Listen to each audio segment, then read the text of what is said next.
And now for a little bit of old school fun. How you guys doing? Joe here. What we have here today is the FN FNP 9, chambered in 9mm, hence the 9. If you're new to the channel, thanks for checking it out. I really do appreciate it. Liberty Arms is where I borrow a lot of my firearms from. This one is on loan from them, so go ahead and check them out. Give them an old googly. They're in Harrisonburg, Virginia, and they will hook you the heck up. This one is still available for sale as of the time of filming this. It is a 9mm double stack. It says 16 rounds there, so I'm going to say 16 plus 1 unless it's a 17 rounder. Weird ass base plate. Look at that. It's Mr. T mag.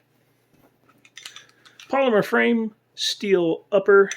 This was supplanted by the FNS. Basically, the FN lineup has hammer-fired and striker-fired versions of most of their guns. CZ does that too, like the P10, P09, P07, and whatnot. But this is a pretty cool piece. It's used.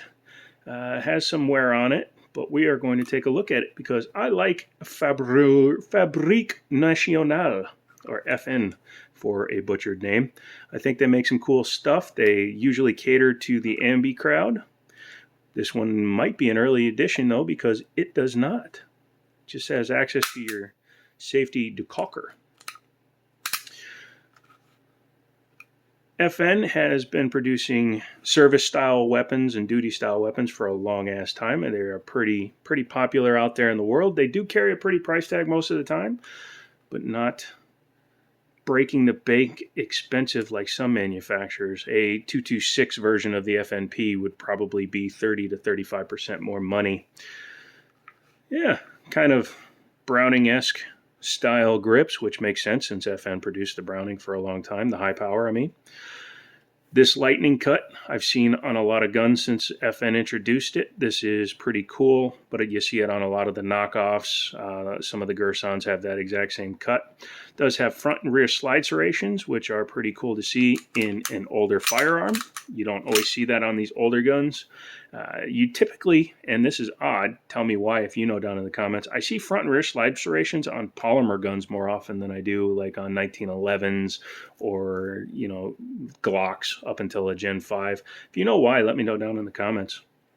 Has an accessory rail with a single forward slot. It does look 1913 or Weaver width, but since it only has one slot, you're going to have to adjust accordingly for whatever lights, lasers, bazookas you put on there. A little bit of horizontal checkering on the front strap of the trigger guard here. There's your metal trigger.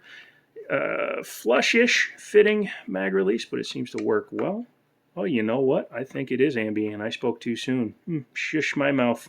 Has some raised checkering on the front strap here. Pretty dismal, to be honest. Side checkering, because you can just drop it. And it imitates that back here. That screw in the back looks a little bit out of place, especially since it sticks into the frame. Again, this is a used piece. I'm not 100% sure if he did that because he lost the original or what the case is, but you can see the tip of the screw, that shiny spot right there, sticking into the frame. So, me wondereth. The beaver tail is cut relatively high so that you can get your hand up on it as well as still have good access to your controls. Has an external manual safety that is ambidextrous, but it's also a decocker, so you can carry it cocked and locked. Just have to remember to squeak down. That's very sensitive though.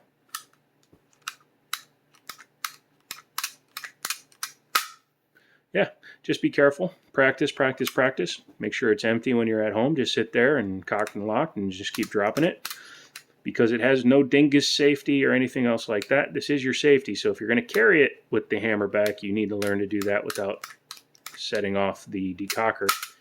I mean, it's not the end of the world. Worst case scenario, you're just going to have a heavy ass first pull, but it may throw you off because you were expecting a lighter pull.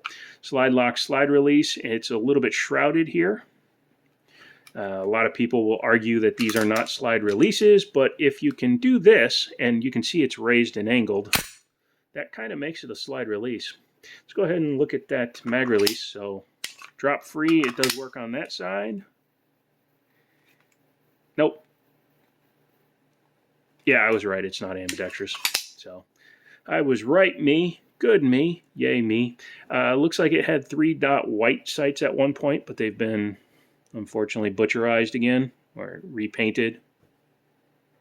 I'll probably redo that before it goes on for sale. I'm going to take a look inside of it. It's probably filthy. Has that flat top that FN likes to do on their guns. External extractor.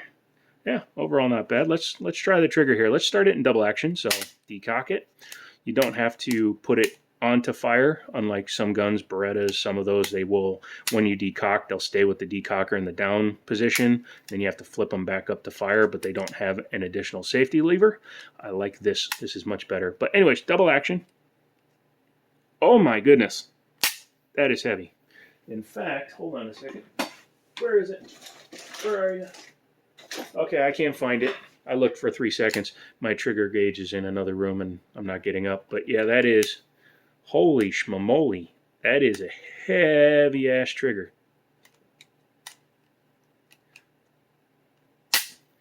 I'd say that's 11 pounds if it's an ounce. Holy crap. Let's talk about the single action, huh? So when you engage it in single action, you can see there's a little bit of take up. It's way shorter, and then, oh, so much better. That's like 5.5 pounds. That's crazy, the difference. And the double action may be closer to 10 pounds, but it just feels like pulling the moon. Reset is right back to the wall. Yeah, I can feel it and you can hear it. And follow-up shots are nice. Yeah, overall it's pretty nice. I don't know the round count on this thing. I can tell by the wear it's got a lot of rounds through it, but it still feels pretty damn smooth. That's the other thing. Even though it's very heavy, if you're pulling quick, it just goes.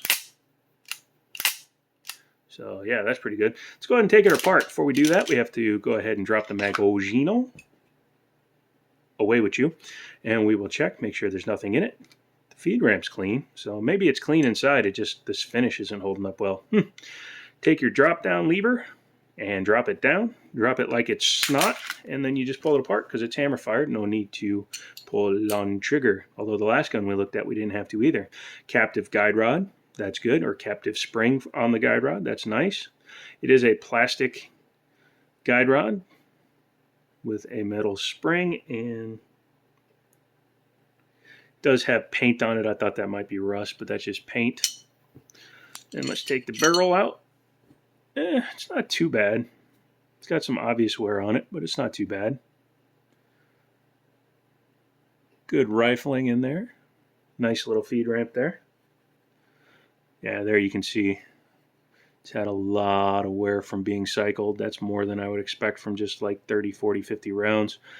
Back here is your striker tube. There's your drop safety back there. That's pretty neat and clean. Holy cow, look at that frickin' cutout.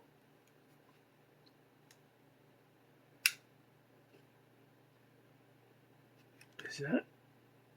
Holy cow, it's for the slide lock. No, it's not. What the hell?